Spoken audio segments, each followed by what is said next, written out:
তোমাদের সবাইকে সুরজিৎ মান্না ক্রিয়েশনস চ্যানেলের পক্ষ থেকে সুস্বাগতম। আশা করি তোমরা সকলে ভালো এবং সুস্থ আছো। আমি তোমাদের জন্য এই ভিডিওতে সেকেন্ড সাবমিটিভ ইভ্যালুয়েশন 2024-এর ক্লাস 8-এর সাবজেক্ট ইতিহাস এর এক সেট প্রশ্নপত্র তুলে ধরছি।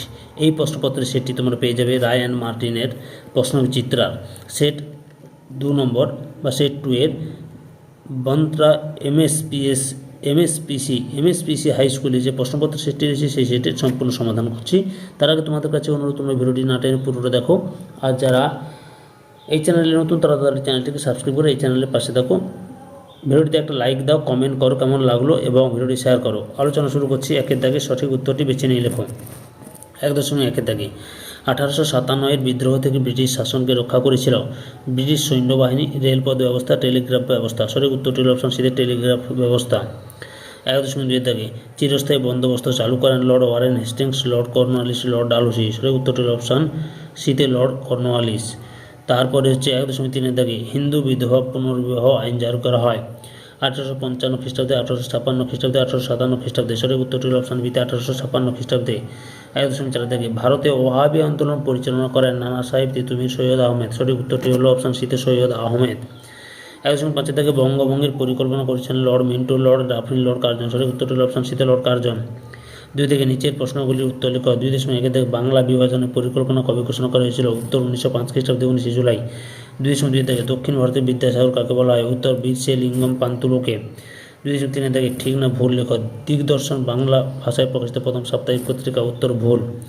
2.4 দাগে বেমানান শব্দটি খুঁজে বের করো। বাহাদুর শাহ জাফর, নানা সাহেব তিতুমির, মঙ্গল পাণ্ডে। উত্তরটি হলো তিতুমির। 2.5 দাগে শূন্যস্থান পূরণ করো। টেনেসি অ্যাক্ট চালু করা হয় টেনেন্সি অ্যাক্ট চালু করা হয়েছিল ড্যাশ খ্রিস্টাব্দে? উত্তরটি হলো 1885 খ্রিস্টাব্দে। 3 দাগে 2-3টি বাক্যে যে কোনো দুটি প্রশ্নের উত্তর দাও। 3.1 দাগে আমিনি কমিশন কি? উত্তর 1772 খ্রিস্টাব্দে প্রবর্তিত পাঁচশালা বন্দোবস্তের ব্যর্থতার পর 1776 খ্রিস্টাব্দে লর্ড ওয়ারেন হেস্টিংস বাংলার ভূমি বন্দোবস্ত ও ভূমি রাজস্ব সম্পর্কে বিস্তারিত অনুসন্ধানের উদ্দেশ্যে একটি কমিশন গঠন করেন। এই কমিশন আমিনি কমিশন নামে পরিচিত। কৃষি জমির উর্বরতা অনুযায়ী ভূমি রাজস্বের হার নির্ধারণ, রাজস্ব আদায়, কৃষকদের উন্নতি ও তাদের স্বার্থ রক্ষার জন্য বিভিন্ন ব্যবস্থা গ্রহণ ইত্যাদি ছিল আমিনি কমিশনের কাজ। এই কমিশনের রিপোর্টের ভিত্তিতেই ব্রিটিশ প্রশাসন কৃষকদের কাছ থেকে উৎপন্ন ফসলের 1/5 খাজনা আদায় করতে শুরু করে। 3.2 দাগে অর্থনৈতিক জাতীয়তাবাদ হবে। অর্থনৈতিক জাতীয়তাবাদ সমর্থনকারী দুজন ব্যক্তির নাম লেখো। উত্তর দাদাভাই নওরোজি ও মহাদেব গোবিন্দ রানাডে। 3.3 দাগে আলিগড় অ্যাংলো ওরিয়েন্টাল কলেজকে কবে প্রতিষ্ঠা করেন? উত্তর স্যার সৈয়দ আহমেদ খান 1875 খ্রিস্টাব্দে প্রতিষ্ঠা করেন। 4 দাগে 4-5টি বাক্যে যে কোনো দুটি প্রশ্নের উত্তর লেখো। 4.1 দাগে মহলওয়ারি বন্দোবস্ত বলতে কী বোঝো? উত্তর ইস্ট ইন্ডিয়া কোম্পানির ভারতে প্রবর্তিত ভূমি রাজস্ব ব্যবস্থাগুলির অন্যতম ছিল মহলওয়ারি ব্যবস্থা। এই ব্যবস্থা মালগুজারি বা মজোয়ারি বন্দোবস্ত নামেও পরিচিত ছিল। মহল বলতে কয়েকটি গ্রামের সমষ্টিকে বোঝায়। এই ব্যবস্থায় সরাসরি কৃষকদের পরিবর্তে গ্রাম্য সমাজের সঙ্গে সরকার রাজস্ব বন্দোবস্ত করে। গ্রামের মোড়লকে এই দায়িত্ব দেওয়া হয়। এই ব্যবস্থায় কোনো মধ্যস্বত্বভোগী ছিল না। এই ব্যবস্থায় কৃষকদের 25 থেকে 30 বছরের মেয়াদি সত্ত্ব দেওয়া হয়। রাজস্ব হার ছিল উৎপাদনের 2/3 অংশ। রাজস্ব হার পরিবর্তিত হতো নির্দিষ্ট সময় অন্তর। বন্দোবস্তের এলাকা ও সময়কাল, উত্তর ভারত, মধ্য ভারত প্রভৃতি অঞ্চলে এই বন্দোবস্ত ব্যবহার হয়। 1821 খ্রিস্টাব্দে হোল্ট ম্যাকেঞ্জি এই ব্যবস্থা চালু করেন। চিরস্থায়ী ও রায়তওয়ারি বন্দোবস্তের ত্রুটি সংশোধন করে মহলওয়ারি বন্দোবস্ত চালু করা হলেও এই ব্যবস্থা কৃষকের কল্যাণ হয়নি। আচ্ছা, রায়তওয়ারি বন্দোবস্ত প্রবর্তন করেন থমাস মনরো, আলেকজান্ডার রিড। 4.2 দাগে নব্যবঙ্গ কাদের বলা হয়? তারা কোন কোন প্রথার বিরোধিতা করেছিল? উত্তর নব্যবঙ্গ বা young Bengal. Anglo Indian Henry Louis Vivian Derozio ছিলেন কলকাতা হিন্দু কলেজের তরুণ শিক্ষক। যুক্তিবাদী এই শিক্ষকের অনুগামী ছাত্রদের নব্যবঙ্গ বা ইয়ং বেঙ্গল বলা হয়। ইয়ং বেঙ্গল গোষ্ঠীর উল্লেখযোগ্য সদস্যগণ হলেন প্যারচাঁদ মিত্র, রাধাকান্ত শিকদার, রামতনু লাহিড়ী, দক্ষিণারঞ্জন মুখোপাধ্যায় প্রমুখ। কার্যকলাপ: ইয়ং বেঙ্গল গোষ্ঠী বাল্যবিবাহ, বহুবিবাহ, জাতপাত প্রভৃতি সামাজিক কুপ্রথার বিরুদ্ধে সোচ্চার হয়েছিল। নব্যবঙ্গ গোষ্ঠীর প্রথার বিরোধিতা: কলকাতার হিন্দু কলেজের শিক্ষক হেনরি লুই ভিভিয়ান ডিরোজিওর ছাত্রদের নব্যবঙ্গ বা ইয়ং বেঙ্গল বলা হতো। নব্যবঙ্গ গোষ্ঠীর সামাজিক কুপ্রথার বিরোধিতা: নববঙ্গ গোষ্ঠী সমাজে প্রচলিত বিভিন্ন প্রথা ও রাজনীতির বিরোধিতা করেছিল। এগুলির মধ্যে উল্লেখযোগ্য হল জাতপাতের বিরোধিতা, বাল্যবিবাহের বিরোধিতা, বহুবিবাহের বিরোধিতা ইত্যাদি। তাদের কার্যকলাপ গোঁড়া হিন্দুদের বিরক্ত করে, গঠনমূলক কাজে তারা যুক্ত ছিল না, ফলে তারা ব্যর্থ হন।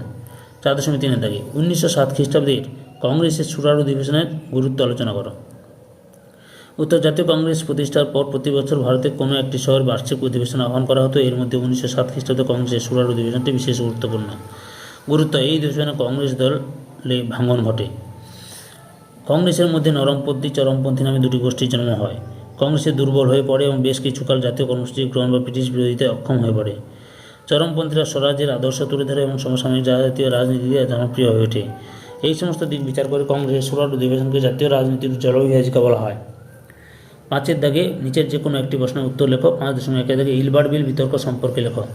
উত্তর, 1883 খ্রিস্টাব্দে বড় লর্ড রিপনের আইন সচিব ইলবার্ট বিচার ব্যবস্থায় ইউরোপীয়দের বিচার সংক্রান্ত বিশেষ সুবিধা প্রত্যাহার করে একটি বিল বা আইনের খসড়া রচনা করেন। এটি ইলবার্ট বিল বা নামে পরিচিত। ইলবার্ট বিলের বিরুদ্ধে আন্দোলন। ইলবার্ট বিলের খবর প্রকাশিত হওয়ার সঙ্গে সঙ্গে ইউরোপীয়রা বড়লাট লর্ড রিপন ও ভারতীয়দের তীব্র ভাষায় আক্রমণ করে। তারা বলেন রিপন হলেন জাতিশত্রু। তাদের মতে ভারতীয় বিচারকরা ইউরোপীয়দের বিচার করার অযোগ্য। তারা ইলবার্ট বিল প্রত্যাহার করে নেওয়ার জন্য ব্রানসনের নেতৃত্বে ডিফেন্স অ্যাসোসিয়েশন প্রতিষ্ঠা করে আন্দোলন পরিচালনা করেন। ইলবার্ট বিলের পক্ষে ভারতীয়দের আন্দোলন। এই বিলের পক্ষে সুরেন্দ্রনাথ বন্দ্যোপাধ্যায়ের নেতৃত্বে ভারত সভা প্রতি আন্দোলন গড়ে তোলে। বিলের পক্ষে মিটিং মিছিল অনুষ্ঠিত হয়। বিল প্রত্যাহার। ইউরোপীয়দের প্রতিবাদের চাপে ব্রিটিশ সরকার আসল বিল প্রত্যাহার করে নেয়। পরিবর্তিত বিলে স্থির হয় যে ভারতীয় বিচারকদের আদালতে বিচারপ্রার্থী যে কোনো ইউরোপীয় শ্বেতাঙ্গ জুরির সাহায্য নিতে পারবে। গুরুত্ব, ইলবার্ট বিল প্রত্যাহারের ঘটনা বিশেষ গুরুত্বপূর্ণ, কারণ এতে ভারতীয়রা বুঝতে পেরেছিল যে ব্রিটিশরা ভারতীয়দের ঘৃণা করে, ফলে জাতিবিদ্বেষ আরও বৃদ্ধি পায়। ঐক্যবদ্ধ আন্দোলন ছাড়া কোনো দাবি আদায় করা যে সম্ভব নয়, তাও ভারতীয়রা উপলব্ধি করে।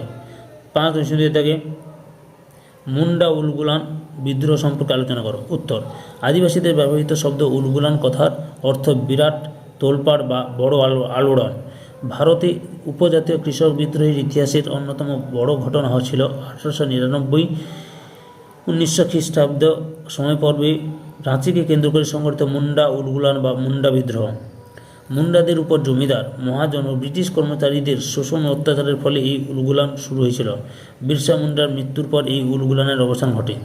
ভারতের উপজাতির বিদ্রোহগুলির মধ্যে বিরসা মুন্ডার নেতৃত্বে মুন্ডা বিদ্রোহ ছিল অন্যতম। এই বিদ্রোহ উলগুলান নামেও পরিচিত। মুন্ডা বিদ্রোহের কারণগুলি হল নিম্নরূপ। যৌথ কৃষি ব্যবস্থায় ভাঙন। ব্রিটিশ ও উপনিবেশিক শাসনে মুন্ডাদের চিরাচরিত যৌথ কৃষি ব্যবস্থা খুদকারী প্রথার ভাঙন ধরে, ফলে মুন্ডারা ক্ষুব্ধ হয়। 2 বেগার প্রথা। জমিদার ও মহাজনরা মুন্ডাদের বেগারি প্রথা বা বিনা মজুরিতে কাজ করতে বাধ্য করত। মুন্ডা আইন ও বিচার ব্যবস্থার পরিবর্তন। মুন্ডাদের নিজস্ব আইন ও বিচার ব্যবস্থা ছিল, কিন্তু ব্রিটিশ আমলে ইংরেজ প্রবর্তিত আইন ও বিচার ব্যবস্থা মুন্ডাদের উপর পর্বত হয়। এতে তার প্রচণ্ড ক্ষিপ্ত হয়ে ওঠে। ধর্মান্তরিতকরণ। ক্যাথলিক, লুথেরান প্রভৃতি খ্রিস্টান মিশনারিরা মুন্ডাদের বিভিন্ন প্রলোভন ও ভয় দেখে খ্রিস্ট ধর্ম দীক্ষিত করত। এইসব নানা কারণে মুন্ডারা ব্রিটিশ শাসনের বিরুদ্ধে বিদ্রোহী হয়ে উঠেছিল। বিদ্রোহের গুরুত্ব। মুন্ডা বিদ্রোহের গুরুত্ব হল প্রজাস্বত্ব আইন পাস। মুন্ডা বিদ্রোহের ফলে ব্রিটিশ সরকার মুন্ডাদের সমস্যার সমাধানের জন্য ছোটনাগপুর প্রজাস্বত্ব আইন বা 1908 সাল পাস হয়। 2 বেগার প্রথার অবসান। ব্রিটিশ সরকার মুন্ডাদের বেগার খাটানোর উপর নিষেধাজ্ঞা আরোপ করে, ফলে জমিদার এবং মহাজনদের শোষণ থেকে মুন্ডারা রেহাই পায়। ফলাফল। মুন্ডা বিদ্রোহ ব্যর্থ হলেও এর ফলাফল ছিল গুরুত্বপূর্ণ। 1 ব্রিটিশ সরকার 1908 খ্রিস্টাব্দে ছোটনাগপুর প্রজাস্বত্ব আইন পাস করে এবং মুন্ডাদের জমিতে খুদকারী সত্ত্ব পুনর্বর্তন করে। 2 বেগারি প্রথা নিষিদ্ধ করা হয়। মুন্ডা বিদ্রোহের প্রভাবী ছোটনাগপুরের ওরাং সম্প্রদায় তানা ভকত আন্দোলন শুরু করে। অধ্যাপক সুমিত সরকারের মতে মুন্ডা বিদ্রোহের আসল গুরুত্ব ছিল বিরসার নেতৃত্বে মুন্ডাদের সাম্রাজ্যবাদ বিরোধিতার বহিঃপ্রকাশ। পুরো ভিডিওটি দেখার জন্য তোমাদের সবাইকে অসংখ্য ধন্যবাদ।